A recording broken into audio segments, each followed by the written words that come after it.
Okay, continuing with this book review little series I've been doing on YouTube here. This one I'm going to review James Clavell's Asian Saga. Um, for people that don't know, James Clavell was an English author. He died in 1994. He wrote 6 books, um, all having to do with Asia. Certainly the best known of them was Shogun, which was made into a TV miniseries in 1980 here in the United States. I'm gonna go through these real quick. If you're into history and stuff, I highly recommend it. It's very good reading. Um, what I'll do, instead of going by the date of the publishing of the stories, I'll go when they're supposed to be set. Um, we'll do it that way. Okay, the first one is Shogun, and it's a long book. It's set in 1600 in medieval Japan, and very, very good. Anything you can imagine from back in that area. I don't know if you would enjoy it more if you know a little bit about the history of Japan from back in those days or not, but it has a lot to do with the Portuguese and the Dutch trying to set up trading ports, and the at times fiercely xenophobic Japanese, not wanting them to do so.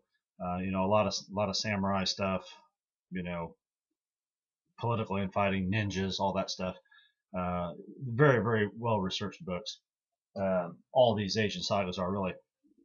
The second book is Taipan, and it's set in 1841 in Hong Kong, right around the time of the Opium Wars.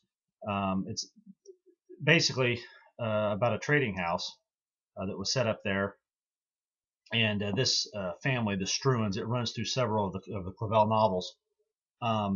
Again, it's very good. It's kind of a complicated story in a way. You really feel like you're in 19th century China with this, and it's not my favorite of the 6 of them, but it's good. It was made into a TV miniseries. It didn't do very well sometime back in the 80s, but again, the second one, Taipan, 1841 Hong Kong. The next one was actually the last one I think written. It was written not too long before his death. Let's get this here. Was Gaijin, and that is set in Japan in 1862. It's a continuation, basically, of both Shogun and the Struan family, because the people that are in Hong Kong with the trading house, some of their people are in Japan, doing business this time too. It's a lot like Shogun, the way it's written. You're basically the epic you're dealing with at this point is the same one from the movie The Last Samurai with Tom Cruise. Generally speaking, it's about the modernization of Japan, and of course you got the old guard, the old samurai warrior class is not wanting to let the Westerners get any more of a foothold. It's very long. It's a very long book, but it's good.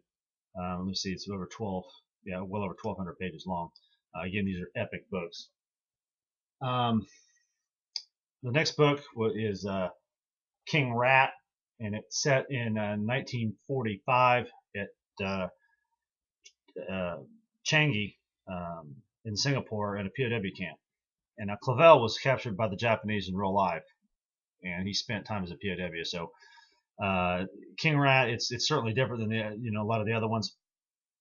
Basically, the title is that one of the guys that's a POW becomes a collaborationist with the Japanese, and is pretty much despised by his fellow POWs. However, there's a twist, towards the end of the book, and it explains, why he did some of the stuff he did.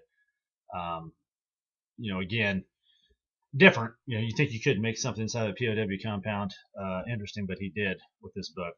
So again, King Rat, 1945. The fifth one is my favorite book in the series. It's also the longest. It's a Noble House. It's about 1,400 pages long, and it's in Hong Kong in 1963, and it is a deliciously complicated and interwoven book, having to do with financial double dealings, organized crime, espionage. It's almost like a soap opera in a way, but it's very well written, and it's just one of those epics you can just lose yourself in it. Again, a tremendous book, and it was made into a miniseries, I think, in 1988.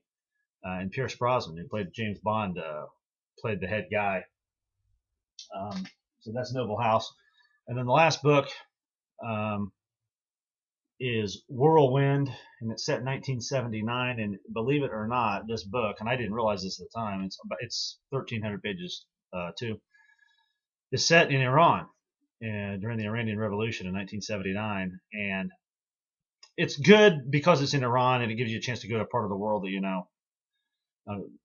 there's not been a lot of books written about. Um, the story basically has to do with the British attempting to get helicopters mainly and other infrastructure from the oil companies out of Iran because Khomeini is going to nationalize everything, and they got to escape before they lose all their equipment, maybe their lives as well. But there's a lot more going on than just that. And this book, to be honest, is about 300-400 pages too long. I think the story could have been told less. But it's still worth the read. So that's a quick review. If anybody got any questions, go ahead and feel free to ask. I read all of these 2012, in 2012, and I really enjoyed them. And reading them 6 back to back, it took me 7-8 months to read all of them. But until my next reviews, I'll see you later.